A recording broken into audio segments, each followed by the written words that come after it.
अगर मान लीजिए मैं बिजनेस करूंगा तो टैक्स दे रहा हूं, तो मेरे लिए तो वो इंस्टीट्यूशन एक तरीके से बिजनेस ही है, तो वहां पे टैक्स देना ही पड़ेगा। और देखिए, टैक्स देने से देश का विकास होता है।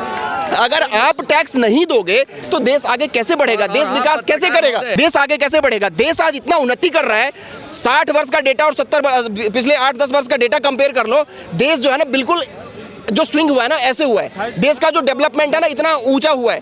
आप इतने सारे हाईवे बना रहे हो, आप इतने नए एम्स बनाए हो, आप इतने नए एयरपोर्ट बनाए हो, आज देश के जनता को इतना जल्दी वैक्सीन लगा, ये कहीं चांद से तोड़ के पैसा तो लाएंगे नहीं, हमारे और आपके टैक्स के पैसा से ही तो देश डेवलप हो रहा है। मैम, पंजाब से बाहर ज्ञान नहीं है, बाकी 27 राज्य में क्या कुछ कहना चाहते हैं? भाई मैं ये चाहता हूँ बजट पे एक तो एजुकेशन के ऊपर जो टैक्स लग रहा है वो खत्म कर देना चाहिए। मैडम सुन लीजिए, प्राइवेट मेडिकल कॉलेज की फीस भारतीय जनता पार्टी ने आधी कर दी। इसका क्या अर्थ है? 45 लाख रुपए फीस है एमबीबीएस की, ये बात कर रहे खड़े उठक है। 45 लाख रुपए फीस है, बोलिए अभी तक बोलिए। सुन लीजिए मैडम, पत्रकार महोदय सुनिए, ऐसे करने से नहीं, सुनिए। सरकारी अगर मेडिकल, अरे सुन ले भाई, रोक रहा ऐसे कर रहा है, सुन तो थोड़ी ना हो जाएगा। सुनो यार, इनसे पूछे कि सरकारी मेडिकल कॉलेज में अगर छात्र पढ़ने जाता तो कितना पैसा लगता है, एक बार पूछिए तो। और एक बार प्राइवेट अभी जो मेडिकल कॉलेज जितना भी है उसका फीस जाके मिला लीजिए कितना है, आपको समझ में आ जाएगा। पहली चीज तो जो टैक्स है इंडिया में वो 2 तरीके का टैक्स है, एक डायरेक्ट टैक्स होता है, एक इनडायरेक्ट टैक्स होता है, जो जीएसटी आप लोग कहते हो।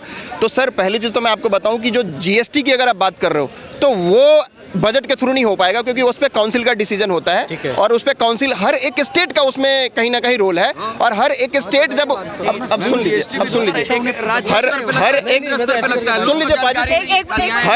हर एक स्टेट जब काउंसिल में पास कर देगा तभी जाकर के जीएसटी के रेट में कुछ ना कुछ डिफ्लेशन हो सकता है। एक बात सुन, कंप्लीट। दूसरी बात आप कर रहे हैं डायरेक्ट टैक्स की, वो हर एक इंडिविजुअल को तब बेनिफिट मिल पाएगा जब कहीं ना कहीं स्लैब में बेनिफिट मिलेगा। जो आपको कांग्रेस के टाइम पे 2.5 लाख का मिल रहा था, वो मोदी जी के टाइम पे 5 लाख तक का मिल रहा है पाजी। आपको मैं बताऊं, अब आप ये बहुत चिल्ला के बोल रहे थे पाजी तब से कि मैं तो एक मिनट डिस्टर्ब मत, मैं तो पढ़ रहा हूं मुझे टैक्स लग रहा है, मैं तो पढ़ रहा हूं मुझे टैक्स लग रहा है। एक आपने बोला ठीक है। देखिए पहली चीज मैं आपको बताऊं, जीएसटी सिर्फ और सिर्फ जो प्राइवेट इंस्टीट्यूशन है, जैसे मैं कोचिंग खोल लूं कहीं पे मुझे जीएसटी लगा करके लेना पड़ेगा। जितने गवर्नमेंट एफिलिएटेड है ना उस पर कहीं भी जीएसटी नहीं है। अगर आप एग्जाम देने भी कहीं जाओगे ना, एग्जाम रिलेटेड भी जो चीज है ना उस पर जीएसटी नहीं है। ये गुमराह कर रहे हैं थोड़ा सा। सर प्राइवेट इंस्टीट्यूशन तो यार मैं अपना कोचिंग खोल लूंगा, मैं पैसे कमाऊंगा, तो क्या मैं गवर्नमेंट को पैसे नहीं दूंगा? ये कहाँ की न्याय है? ये तो आपको तो टैक्स देना ही पड़ेगा। जैसे भाई विकास बोल रहा है ना, तो 18% जीएसटी को फिर तो 28% कर देना चाहिए। सर मैं बताता हूँ, 4 स्लैब है जीएसटी में, 3% भी 3% है, 5% भी है, 12% भी है, 18% भी है और 28% भी है। मैं ये कह रहा हूँ कि कुछ ऐसी कैटेगरी की चीजें जैसे आपके प्रीशियस मेटल्स हो गए, ज्वेलरी हो गया, सोना चांदी हो गया या हीरा हो गया, इन पे 18-28 करो। और जो डेली यूजेस वाली चीजें हैं जैसे कपड़े हैं, आपको पहनना पड़ेगा, खाने वाली चीजें हो गई, उस पे या तो 0 कर दो या 5% कर दो, ताकि लोगों को रिलीफ मिल जाए। हमारी ये मांग है सरकार से। जो जरूरत है उसके जो जीएसटी लगा है, मेरी हाथ जोड़कर माननीय प्रधानमंत्री जी और देश की वित्त मंत्री से प्रार्थना है, आप जो रोजमर्रा की जिंदगी जहाँ गरीब आदमी को भी राहत मिले, ऐसा बजट में कुछ कीजिए। ऐसा देश हमारा राज्य बताओ जो घाटे में ना हो। बताओ भाई, काटिए फोन पे दोस्त।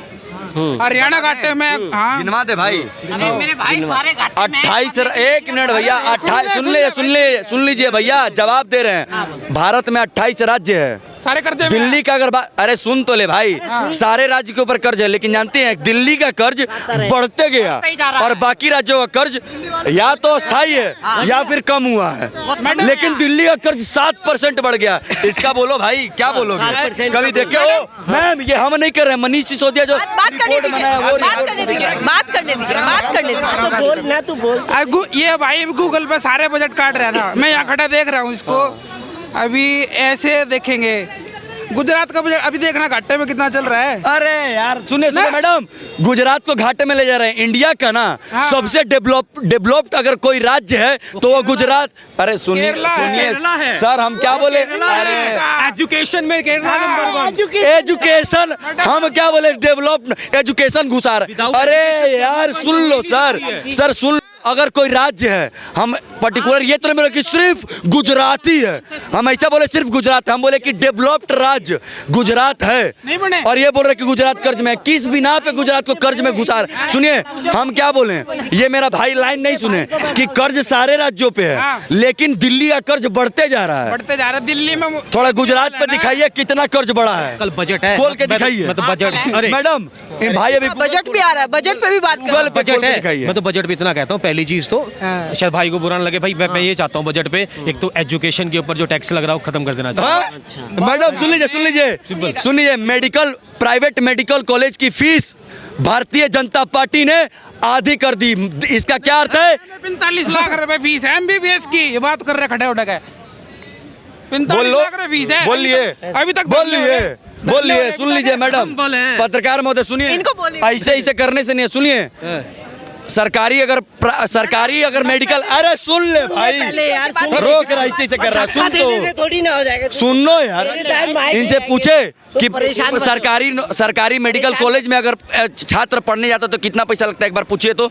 और एक बार प्राइवेट अभी जो मेडिकल कॉलेज जितना भी है उसका फीस जाके मिला लीजिए कितना है, आपको समझ में आ जाएगा। क्यों कम किया सर? अब लीजिए प्राइवेट का कम सरकारी का बढ़ा देगा, कुछ नहीं। वो सवाल पूछ रहे हैं मैम 50% प्राइवेट मेडिकल कॉलेज की फीस आधी कर दी गई है, हम नहीं कह रहे हैं, उठा के देख लीजिए। मैं जब कम किए थे पूरा न्यूज चैनल पे चला था। क्यों कम किए? क्योंकि भारत का जो छात्र जो बाहर में जाके पढ़ाई कर रहा है मेडिकल की, उसको भारत में ही रह के वो अच्छी शिक्षा ग्रहण करे। क्या कम है? ये बोलेगा, बोल जल्दी बोल। एक मिनट भाई अरे यही है, एकदम भाई बोलेगा, चल भाई बोल यही। मैम पंजाब से बाहर ज्ञान नहीं है, बाकी 27 राज्य में क्या चल रहा है? कुछ कहना चाहते हैं? भाई बोलेगा। पता क्यों बोलेगा? 27 राज्यों में क्या चल रहा है नहीं पता है। एजुकेशन भाई ये क्या डेवलपिंग मान रहे? सुन भाई केरला को कह रहे हैं जी वो शिक्षा के उसमें खाली शिक्षा से हो जाता है डेवलप। सपोर्ट में बोल रहा था मैडम केरल बहुत बढ़िया। सुनिए एजुकेशन सुनिए। अच्छा आप बताइए क्या बात थी?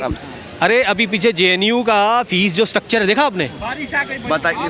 मैं अच्छा कल बजट भी आ रहा है, आप क्या चाहते हैं सरकार किन चीजों पर ध्यान दे? पहली चीज जो इंडिया में जो चीज उत्पाद हो रहा है, मैं बाहर का ठीक है, बाहर से लेना पड़ता है, टैक्स लग सकता है, नेचुरल सी बात है, पर जो चीज़ इंडिया में बन रही है, इंडिया में पैदावार हो रही है, उसके ऊपर थोड़ा ध्यान रखो। वो तो कम से कम टैक्स कम कर दो उसके ऊपर, पहली चीज़, ठीक है।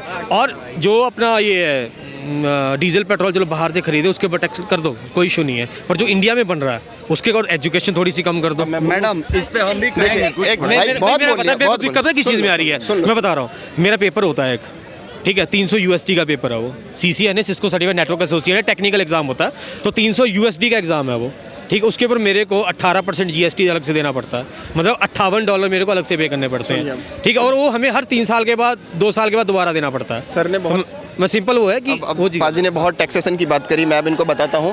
पहली चीज़ तो जो टैक्स है इंडिया में वो 2 तरीके का टैक्स है, एक डायरेक्ट टैक्स होता है, एक इनडायरेक्ट टैक्स होता है, जो GST आप लोग कहते हो। तो सर पहली चीज़ तो मैं आपको बताऊँ कि जो GST की अगर आप बात कर रहे हो तो वो बजट के थ्रू नहीं हो पाएगा, क्योंकि उस पर काउंसिल का डिसीजन होता है और उस पर काउंसिल हर एक स्टेट का उसमें कहीं ना कहीं रोल है। और हर एक स्टेट जब अब सुन लीजिए हर एक सुन लीजिए पाजी, हर एक स्टेट जब काउंसिल में पास कर देगा तभी जाकर के GST के रेट में कुछ ना कुछ डिफ्लेशन हो सकता है। एक बात सुन कंप्लीट। दूसरी बात आप कर रहे हैं डायरेक्ट टैक्स की, वो हर एक इंडिविजुअल को तब बेनिफिट मिल पाएगा जब कहीं ना कहीं स्लैब में बेनिफिट मिलेगा। जो आपको कांग्रेस के टाइम पे 2.5 लाख का मिल रहा था, वो मोदी जी के टाइम पे 5 लाख तक का मिल रहा है। पाजी आपको मैं बताऊं, अब आप ये बहुत चिल्ला के बोल रहे थे पाजी तब से कि मैं तो एक मिनट डिस्टर्ब मत, मैं तो पढ़ रहा हूं मुझे टैक्स लग रहा है, मैं तो पढ़ रहा हूं मुझे टैक्स लग रहा है। एक आपने बोला ठीक है। देखिए पहली चीज मैं आपको बताऊं, GST सिर्फ और सिर्फ जो प्राइवेट इंस्टीट्यूशन है, जैसे मैं कोचिंग खोल लूं कहीं पे मुझे GST लगा करके लेना पड़ेगा। जितने गवर्नमेंट एफिलिएटेड है ना उस पर कहीं भी GST नहीं है। अगर आप एग्जाम देने भी कहीं जाओगे ना, एग्जाम रिलेटेड भी जो चीज़ है ना उस पर GST नहीं है। ये गुमराह कर रहे हैं थोड़ा सा। सर प्राइवेट इंस्टीट्यूशन तो यार मैं अपना कोचिंग खोल लूंगा, मैं पैसे कमाऊंगा, तो क्या मैं गवर्नमेंट को पैसे नहीं दूंगा? ये कहाँ की न्याय है? ये तो आपको तो टैक्स देना ही पड़ेगा। अगर मान लीजिए मैं बिजनेस करूंगा तो टैक्स दे रहा हूं, तो मेरे लिए तो वो इंस्टीट्यूशन एक तरीके से बिजनेस ही है, तो वहां पे टैक्स देना ही पड़ेगा। और देखिए टैक्स देने से देश का विकास होता है। अगर आप टैक्स नहीं दोगे तो देश आगे कैसे बढ़ेगा, देश विकास कैसे करेगा? एक मिनट भैया डिस्टर्ब मत करो। देश आगे कैसे बढ़ेगा? देश आज इतना उन्नति कर रहा है, 60 वर्ष का डेटा और पिछले 8-10 वर्ष का डेटा कंपेयर कर लो, देश जो है ना बिल्कुल जो स्विंग हुआ है ना, ऐसे हुआ है। देश का जो डेवलपमेंट है ना, इतना ऊंचा हुआ है। आप इतने सारे हाईवे बना रहे हो, आप इतने नए एम्स बनाए हो, आप इतने नए एयरपोर्ट बनाए हो। आज देश के जनता को इतना जल्दी वैक्सीन लगा, ये कहीं चांद से तोड़ के पैसा तो लाएंगे नहीं। हमारे और आपके टैक्स के पैसा से ही तो देश डेवलप हो रहा है। तो देखिए, जहां पे टैक्स लगना चाहिए, बस मैं रिक्वेस्ट ये करूंगा गवर्नमेंट से कि कुछ मिडिल क्लास लोगों को और छूट दिया जाए। जो 5 लाख है, 5 लाख है, उसको 7 लाख कर दीजिए, क्योंकि जो मेन मार पड़ता है ना, वो मिडिल क्लास को पड़ता है। देखिए, क्योंकि छोटे लोअर जो बैकवर्ड में है, उनको टैक्स से कोई इतना मतलब नहीं है, उनको सिर्फ जीएसटी देना पड़ता है। जो मेन है ना, सैलरीड क्लास के पर्सन, जिसकी सैलरी 20-25 हजार से लेकर 1 लाख के बीच में है, भैया की भी हो सकती है, इनको मेन रिलीफ मिलना चाहिए, मुझे मिलना चाहिए, इन भाई को मिलना चाहिए, वहां पे मिलना चाहिए। दूसरी बात जो आप जीएसटी की बात कर रहे हैं ना, जीएसटी का स्लैब देखिए, जीएसटी का स्लैब अभी गवर्नमेंट के पास में 4 स्लैब है, ठीक है। मैं ये चाहता हूं, 1 मिनट भैया, जो हाईली प्रीसियस स्टोन है, जैसे ज्वेलरी हो गया, गोल्ड हो गया, आपके ये सारी चीजों पे जो अभी 3% का जीएसटी है ना, उसको लगाइए, क्योंकि वो यूज सिर्फ जो पैसे वाले, 1 मिनट भाई, 1 मिनट सर, 1 मिनट, जो पैसे वाले लोग है ना, जैसे भाई विकास बोल रहा है ना, तो 18% जीएसटी को फिर तो 28% कर देना चाहिए। सर मैं बताता हूँ, 4 स्लैब है जीएसटी में, 3% भी है, 5% भी है, 12% भी है, 18% भी है और 28% भी है। मैं ये कह रहा हूँ कि कुछ ऐसी कैटेगरी की चीजें, जैसे आपके प्रीसियस मेटल्स हो गए, ज्वेलरी हो गया, सोना चांदी हो गया या हीरा हो गया, इन पे 18-28 करो। और जो डेली यूजेस वाली चीजें हैं, जैसे कपड़े हैं, आपको पहनना पड़ेगा, खाने वाली चीजें हो गई, उस पर या तो 0 कर दो या 5% कर दो, ताकि लोगों को रिलीफ मिल जाए। हमारी ये मांग है सरकार से, ठीक है। क्योंकि मैं पॉलिटिकल बंदा हूं नहीं, मैं पॉलिटिकल बात नहीं कर रहा हूं, लेकिन देखो मुझे पूरी समझ में है, लेकिन जो देश डेवलप करेगा ना, चाहे चाइना भी डेवलप किया ना, तो वहां भी अगर ग्रोथ करेगा तो महंगाई उस हिसाब से बढ़ेगा। इसमें कोई अपोज नहीं है, क्योंकि ये इकोनॉमिक्स है। जहां डिमांड बढ़ेगी वहां प्राइस बढ़ेगा, जहां सप्लाई बढ़ेगी वहां प्राइस कम होगा। ये तो इकोनॉमिक्स है, ये तो पढ़े लिखे बंदा कोई भी बात करेगा ना। तो ये बाकी देखिए, गवर्नमेंट का बजट से मेरा ये, एक तो ये आप मीडिया के थ्रू मेरा ये रिक्वेस्ट है। दूसरी बात ये है, जो इंडस्ट्री सेक्टर है, जहां पे एमएसएमई है, जहां पे छोटे छोटे लोग उद्योग लगाना चाह रहे हैं ना, उनको बैंक से गवर्नमेंट ने स्टार्टअप और स्टैंड अप इंडिया जैसे बहुत सारे प्रोग्राम किए हैं, लेकिन लोगों को फिर भी लोन इजीली नहीं मिल पा रहा है। अगर आप बिजनेस स्टार्ट करें मैम, और आप चाहे 10 लाख का लोन मिले, इजीली नहीं मिलेगा, बहुत सारे प्रूफ चाहिए।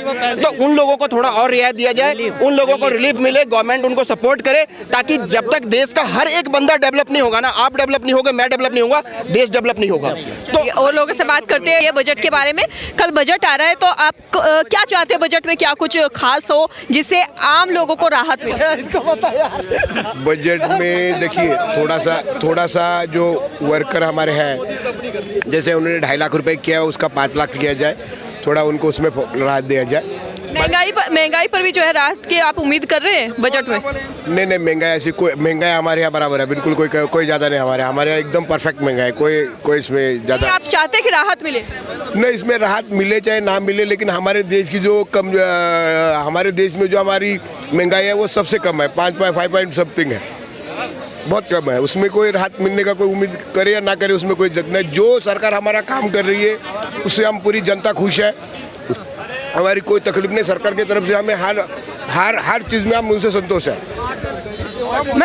देखिए, मैं आपके चैनल के माध्यम से मौजूदा सरकार से गुहार लगाना चाहता हूँ, रिक्वेस्ट करना चाहता हूँ, जो ज़रूरत है उसके जो जीएसटी लगा है, मेरी हाथ जोड़ कर माननीय प्रधानमंत्री जी और देश की वित्त मंत्री से प्रार्थना है, आप जो रोजमर्रा की जिंदगी, जहाँ गरीब आदमी को भी राहत मिले, ऐसा बजट में कुछ कीजिए। जो आप लोगों ने स्लैब बनाया, आप और कहीं पे भी उसको बढ़ा लीजिए, उसको घटाकर जो आम आदमी की रोजमर्रा की दूध है, गरीब आदमी पीता है। चलिए, नारा आपने देखा ही होगा, मुझे कहने की जरूरत नहीं है, 2024 की लहर भी यहाँ पर दिख रही है। तो बजट आ रहा है, बजट पे कल बात करते हैं। आज के लिए इतना ही, हमारे साथ बने रहिए, धन्यवाद, नमस्कार।